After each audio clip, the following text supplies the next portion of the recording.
Welcome to the Big Money Show. I'm Brian Brunberg, along with my co-host Taylor Riggs, Dagan McDowell, Jackie DeAngelis, and with us for the hour, Fox Business real estate contributor Katrina Campins. Welcome. Good to see you. Thanks for having me, guys.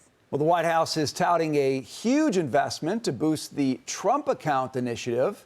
Michael Dell and his wife Susan have committed more than $6 billion so parents can open tax-advantaged investment accounts for their children. The pledged funds will cover 25 million children ages 10 and under. We're making a $6.25 billion investment in America's kids through our charitable funds. Next year, every American child will be able to get an investment account powered by Invest America. Together, we can make possibility something every child can count on. And that's a future worth investing in. Meanwhile, holiday spending is off to a strong start. It is expected to top $1 trillion, but buy now, pay later loans just hit a new record of $20 billion. So the affordability relief race is on. Let's start with the Trump accounts. I think that's very interesting. Taylor, you are like rubbing your hands like you are just ready to jump into this. I was actually going to go to Dagan first, though, because No, you should go to Okay, fine. Taylor. I will just go to Taylor. See, I listen to I instructions. qualify for it. Dang it, Brian. Well, this is what I was thinking. This is different, so right? well, okay, so let's talk about it, because Yeah. you don't have an objective viewpoint on this, because you do qualify. The Dell's getting involved. I think the money that they're contributing is for kids who don't qualify as of January 1st, 2025, but could be up to 10 years of age. Okay. What do you think? I want to know your thought. We're going to go around. Well, I've come full circle on this one. Okay. At first, I didn't like the idea of these Trump accounts because it felt kind of like baby bond-ish, where it was like just a full redistribution of wealth and just let's give kids a handout who are underprivileged or because of systemic racism or whatnot. What I like about this is it has hints of baby bond-ish, but to me, this feels like we're actually trying to set kids up for financial freedom in the future. The only barrier in the Trump account is 2025 through 2028 is when the child is born. Everyone qualifies. And what I love about this, we talk all the time, school systems are not teaching financial literacy. Kids grow up, adults grow up, they do not understand the importance of compound interest. Jackie, you've talked about if you're a late contributor to your 401k, you have missed out on all that compound interest right when you were 22 if you just put $10 into your 401k. So this, to me, is trying to help solve some of that. Financial freedom, let it grow until they're 18, and let people really experience the benefits of compound interest. So I've come full circle. I didn't always love the baby bond-ish hints to it, but I like the idea that we're trying to help set up generational wealth to those kids who were born in the last couple years or so. So can I throw it to you now, Dagan? Because I do have a question for you. Yeah. It feels like a little bit of universal basic income to me, okay? Which, you know, I actually think universal basic income is better than most welfare programs, but it's still universal basic income. It has a Trump name, but you can imagine a program like this having a Warren name or a Sanders name. What do you think about that? Do you like it for the reasons Taylor says, or do you dislike it for the fact that it creeps into that world of UBI? Well, you are hitting on a point. So these Trump accounts are only for children that are there. The pilot program is $1,000 for children born this year, January 1 this year, through 2028. Social Security, U.S. citizen. It's about $1.5 billion a year. Drop in the bucket, right? When the interest on the debt's $104 billion a month. Yep. That's where all the debt gets you into trouble. It's like, oh, it's only Little $1.5 here, billion little there. Yep. a Sprinkle it year. around. It is a new entitlement program, is what it is. It's not going to be a pilot program. It is an entitlement program that will get bigger when we have two major ones for retirees that are broke, busted, and quickly running out of money that our seniors or soon-to-be seniors are expecting and rely upon, particularly Medicare, which deals with people's health. We can't even fix Social Security, and that's just money and doesn't deal with life or death situations. This is another entitlement program. We already spend annually the second largest U.S. subsidy tied to influencing personal behavior is behind home ownership, is incentives, subsidies related to childbirth and child rearing. The U.S. government spends about $250 billion every year on programs to encourage having children, raising children. The child tax credit, the child dependent care tax credit, I could go on. And so what is this to do? Is this to encourage people to have kids? Because that's ultimately what it is. If it's money to kids for having children, they're based on mountains of research. There is limited, if no evidence, that financial incentives encourage people to actually have children and raise the birth rate, because there's so many other decisions that go in, which Taylor has discussed at length, into having a family. And it's not just cost, it's the amount of time, everything. So on the surface, this sounds great. Affordability is an issue, but you're handing money out to people, which when inflation's running at 3%, I don't get it. Now, let me give you a choose your own adventure, Jackie, because I do like this conversation, and I'm wondering what you think about the Dell component of this, okay? So forget about the money coming from the government. You've got this vehicle that a wealthy family can put money into for people. That sounds kind of interesting to me.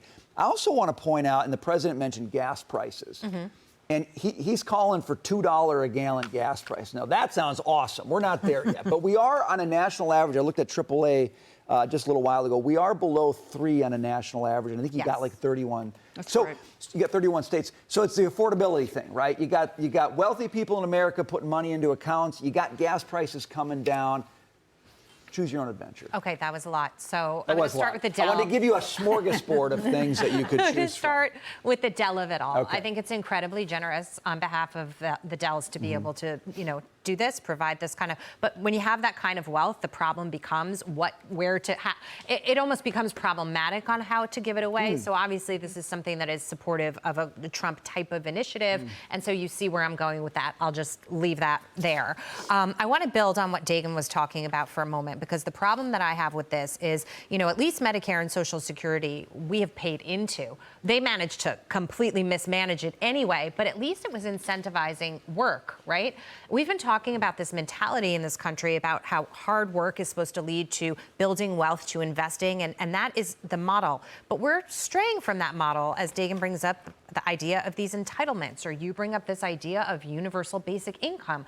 We are straying from the hard work model. Now, when you think to homes, and we'll talk about real estate more in the program, why people aren't investing in homes, they're investing in the stock market right now, is because you can't really make the money you used to be able to make in homes, because at some point, everybody got into buying a home. The government also furnished that and pushed there a little bit and kind of ruined the housing market with respect to prices and what you can get out of that home as a nest egg. So now what's everybody doing? They woke up during the pandemic and they said, we need to be invested in stocks. And so every month, as Charles points out when he comes on the show, your piece of your paycheck is going into your 401k or going into your IRA. Other people are investing as retail investors. We just keep pouring more and more money into this. Now you're going to take this $6.5 billion, give it to parents with kids. They're going to pour that money into the market. And we've been talking for weeks about bubbleliciousness in these asset classes. This is how it happens. And so I'm not saying that these markets shouldn't be accessible to all, but if we go back to the old model, which was hard work, save up some money, invest what you can, people were doing it in a slower fashion than they are now. Now it's like just cascading into these asset classes, and it's going to create a problem when that bubble bursts. Give us like 20 minutes. We are going to dig into this housing versus stock market conversation. I want to add one last thing for you, Katrina, and that is Black Friday spending, Cyber Monday spending, all the spending happening right now. We were talking about before the show. Man, I mean, now we hit probably records most years, okay, but it's stronger than people expected. We're talking about affordability, how stretched consumers are. What does it tell you about the real affordability issue in It's America? so confusing to me because I'm in the real estate industry, which we'll get into later, and so I hear about the affordability issues there, but then I'm guilty. I went out Black Friday, I went to Restoration Hardware Outlet because we were discussing before the show that even if I was a billionaire, I just love bargains. It's like a game to me, right? So I went to Burlington, Ross, TJ Maxx, and I'm never that Black Friday shopper, but my mom dragged me with her. She's a bit of a shopper. Okay. And I was so surprised at how packed the stores were. People were in the holiday spirit. They were buying. The lines were long. I bought a piece of furniture at Restoration Hardware, and I saw so many young families there buying. So I'm a little bit, again, it's just so confusing, right? Because you see people spending, but then they're complaining about housing, which they should be because property taxes and insurance. And one thing I want to add too is I'm on this app called Neighborhood app. I don't know if you all have it, but in Florida, I use it a lot. And everybody on there is complaining about the cost of utilities. Yeah. And, you know, the cost of energy has gone down, right? But still, our utility bills continue to go up. So that's a very interesting factor in the housing market in Florida that I'm noticing. Yeah, it's one of those things you don't shop for at the store, but you're paying a lot for in some places, and it's hurting It's a you. state issue. Blame your governor. I'm kind of kidding. But you know Call what? your governor. You know what? In the Tampa area, because I have a home there in addition to Miami, it's actually owned, our energy company is owned by, in Canada. Like those, it's a Canadian company. So that's a whole nother interesting conversation. Well, maybe you got to call the governor of Canada when they're a 50. Why are they even I'm allowed just to- kidding. We're not talking about that anymore. You're looking at retailers, Taylor. What do you got for me? So look, we were talking about Black Friday and Cyber Monday. First up, Amazon. Did you guys know this? There's some good news if you live in our favorite cities, Seattle and Philadelphia. Amazon's offering 30-minute delivery. That is how fast they are now delivering packages. Once in you these order, cities. you get it in 30 minutes. Wild, Do right? you pay extra for that? I don't think so. They lie, though. They say it's coming, and it's not. I'm just saying. They do. Matt laughs. He's in the background. He's our stage manager. They lie. They say it's coming between 7 and 10 p.m. Nope. Well, Can I tell you something about that? Nope, because I ordered pillows dog diapers, on and the Friday. dog is peeing all over the apartment. Well, that is a timeliness issue. So, But I so ordered much pillows on Christmas cheer. Friday at this store called At Home, and I paid $10 for 2-hour delivery, and they sent an Uber. So I got these big pillows. Oh, Yeah. Wow. Okay, well, on the flip side, quickly. Okay. Walmart, similar. Listen to what they said. They delivered 57% more orders from stores overall. 44% more orders in under 3 hours on Black Friday. Wow. So it's all, this is about delivery, the speed Yeah. of delivery. Have you It's seen those increasing. drones that Walmart has I was now? just about to say, wait I saw till a it video. becomes more automated and how much faster it will be. Remember- even than Can I that. add one thing? Megan doesn't believe in all Is it these about the fast dog? No, deliveries. it's just if you drive around New York City, you know where your Amazon order is? It's like piled up True. in the street. Yeah. It is. In big mountains of just piles in the street of where the delivery people, like the packages just get dumped. Yeah.